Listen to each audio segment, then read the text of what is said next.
Halo semuanya, anak-anakku kelas 9 SMP Mutiara Bangsa. Apa kabar semuanya? Mudah-mudahan dalam keadaan sehat dan tetap semangat dalam belajarnya. Kembali lagi bersama Pak Hasan dalam pelajaran Bahasa dan Sastra Indonesia. Kita harus bangga berbahasa Indonesia karena kita orang Indonesia. Tetap jaga kesehatan dan tetap menerapkan protokol kesehatan. Untuk saat ini kalian lebih baik dalam rumah. Materi kita hari ini tentang teks laporan percobaan. Nah, pembahasan kita tentang mengidentifikasi ciri teks laporan percobaan. Ada yang tahu tentang arti mengidentifikasi? Ya, betul. Mengidentifikasi itu artinya menandai atau menelaah ciri teks laporan percobaan. Untuk lebih jelasnya, yuk simak dengan baik apa yang Bapak sampaikan. Nah, ini ada gambar seperti ini ya, berarti sedang melakukan percobaan sesuatu. Nah, teks laporan percobaan. Nah, sebelum kita membahas teks laporan percobaan, Bapak ingin mengulang lagi tentang teks laporan. Nah, teks laporan itu selain ada teks laporan percobaan, ada laporan perjalanan, ada juga laporan kegiatan, ada juga laporan observasi. Namun untuk hari ini kita akan fokus membahas teks laporan percobaan. Nah, pengertian teks laporan percobaan adalah teks yang isinya paparan mengenai tujuan, proses, dan hasil dari percobaan. Tujuan teks laporan percobaan untuk menjelaskan secara sistematis proses dan hasil suatu kegiatan percobaan ilmiah. Jadi, untuk teks laporan percobaan itu nanti isinya ada tujuan, proses, dan hasil dari percobaan itu. Nah, tujuannya untuk apa? Supaya menjelaskan percobaan secara sistematis. Nah, itu ya, mudah-mudahan kalian paham tentang pengertian dan tujuan dari teks laporan. Di sini ada ciri-ciri umum teks laporan percobaan. Ya, di sini ada 7 teks laporan. Yang pertama, teks laporan percobaan melaporkan hasil percobaan. Yang kedua, percobaan ilmiah dilakukan untuk menguji sesuatu. Yang ketiga, teks laporan percobaan diawali dengan memaparkan tujuan percobaan. Yang keempat, dilanjutkan dengan memaparkan bahan dan alat. Yang kelima, dipaparkan prosedur melaksanakan percobaan dan melakukan pengamatan. Yang keenam, diikuti dengan pencatatan hasil percobaan. Yang ketujuh, diakhiri dengan pemaparan simpulan hasil percobaan. Nah, ini ciri-ciri umum tentang teks laporan percobaan. Untuk lebih jelasnya, Bapak akan langsung memberikan contoh. Yang pertama, teks laporan percobaan itu melaporkan hasil percobaan. Nah, nanti dalam teks laporan ini contoh ya, contoh teks laporan percobaan. Judulnya membuat slem tanpa boraks.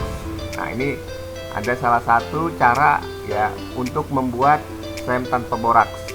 Walaupun mungkin ada cara-cara lain yang untuk membuat slem tanpa boraks. Nah, di sini ada melaporkan hasil. Ya, jadi di sini hasilnya itu dilaporkan dalam sebuah teks laporan percobaan. Berikutnya, yang kedua, percobaan ilmiah dilakukan untuk menguji sesuatu. Jadi, membuat slem tanpa boraks ini, ya ini diuji.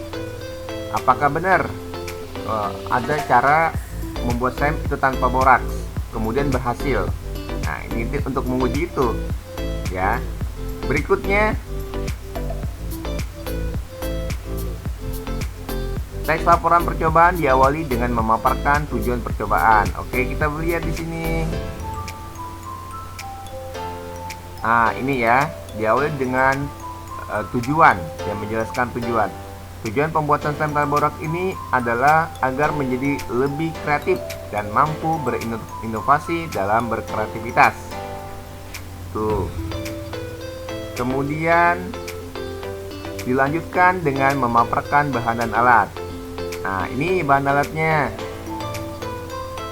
Ada lem propovinal secukupnya, deterjen bubuk secukupnya, deterjen cair secukupnya, pembersih lantai secukupnya, air secukupnya, alat pengaduk, wadah tempat lem. Nah, ini bahan-bahannya ya.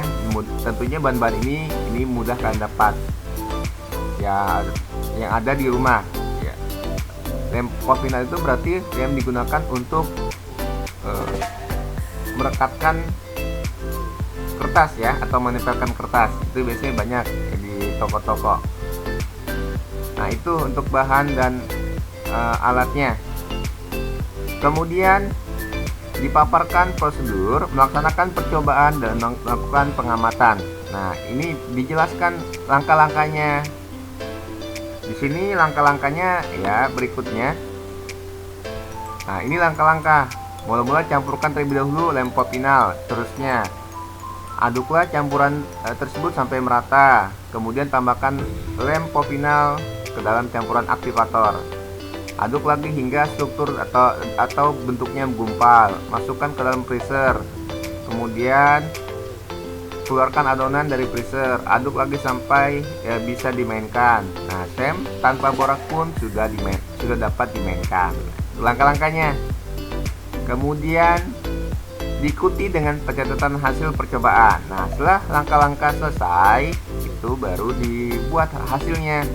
Hasilnya adalah kita dapat mempunyai stem yang aman digunakan tanpa menggunakan boraks. Nah, itu hasil dari percobaan tersebut. Kemudian diakhiri dengan pemaparan simpulan hasil percobaan. Nah, ini ya setelah hasil. Kemudian diakhiri dengan kesimpulan. Kesimpulannya, dengan membuat stem sendiri tanpa boraks, kreativitas serta pengetahuan kita menjadi bertambah. Itu kesimpulan yang kita buat. Nah, kira-kira seperti itu tentang ciri-ciri umum teks laporan percobaan. Ada 7 ya. Mudah-mudahan apa yang Bapak sampaikan kalian dapat pahami dengan baik dan bisa diaplikasikan dalam kehidupan sehari-hari. Itu yang Bapak sampaikan. Mudah-mudahan apa yang Bapak sampaikan ini bermanfaat buat kita semua. Dan Bapak mohon maaf apabila ada kata-kata Bapak yang salah atau tidak berkenan, mohon dimaafkan. Oke, terima kasih dan sampai jumpa.